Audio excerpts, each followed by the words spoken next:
"The things I do for the Church of England," Tom murmured, thinking he might as well have shouted it aloud. One could barely hear a thing anyway, what with the fearsome roar. He could hear his heart crashing in his chest, though. It sounded like a big bass drum, accompanied by a simmering tintinnabulation along the fibres of his nerves, and he rather wished he could exercise some control over it. But he couldn't. The messy, squashy, beaty thing was coursing inexorably to a horrible bursting point. He would surely die before it was his turn. He would leave his daughter fatherless. It was too cruel. Miranda was already motherless. His eyes raced around the fuselage with its great girdling ribs.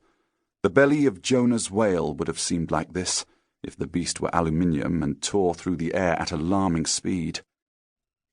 As a calming strategy, as the queue shuffled towards the beast's open jaws, to doom, surely, he focused his attention on the back of Mark's head, which was squashed into a leather helmet reminiscent of a Roaring Twenties aviator farce. Mark Tucker, faithful husband, young father, brilliant accountant, budding novelist, the best church council treasurer a priest could have. What if something unthinkable happens? How will I ever bear Violet's reproach? Those fearsome pinprick eyes of hers. But Violet was young. She could marry again. Mark would have set her up nicely with insurance. Her rich in-laws doted on her. She was not without education. She could find work, keep herself occupied. Oh, it would be dreadful at first. Too dreadful. The grief, the pain. He knew these things. But time heals. It does. She would carry on. You do, don't you? Well, don't you? What have I done? This is all my doing, Tom thought. I'm the one who pressed for this. But it seemed the right thing at the time. Anything to avoid years' worth of bring-and-buys and car boot sales and karaoke nights to raise funds for church repairs. Something that would bring the cash in a flash. It's always such a bore lying awake at night worrying more about stones than souls. And it would be enormously satisfying to rid St. Nicholas's churchyard of that ghastly plywood thermometer.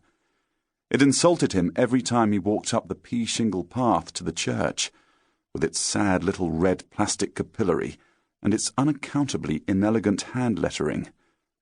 He had fought members of his church council against having such a thing set up by the north porch, and had lost.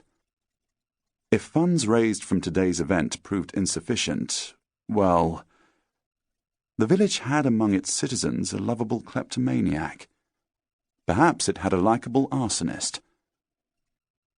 The queue shuffled forwards. Tom stared past Mark's shoulder towards the gaping portal. Strong light, undifferentiated and cold, seemed to pour towards him and sear his startled eyes. Might this be what our moment of death is like?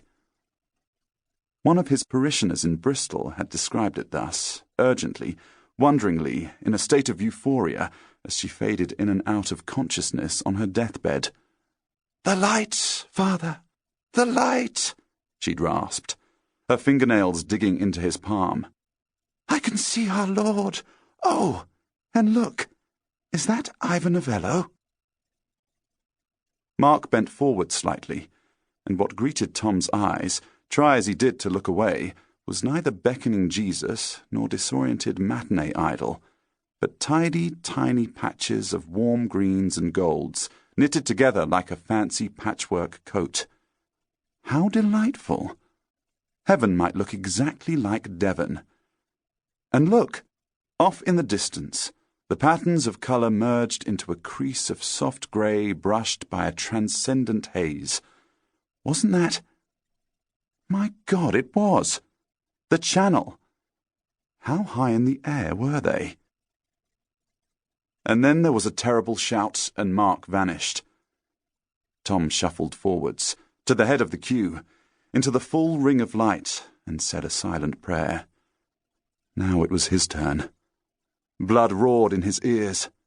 His heart swelled in his chest. To keep listening to this audiobook, I've left you a link in the description so you can do it, at no cost thanks to Audible's 30-day free trial.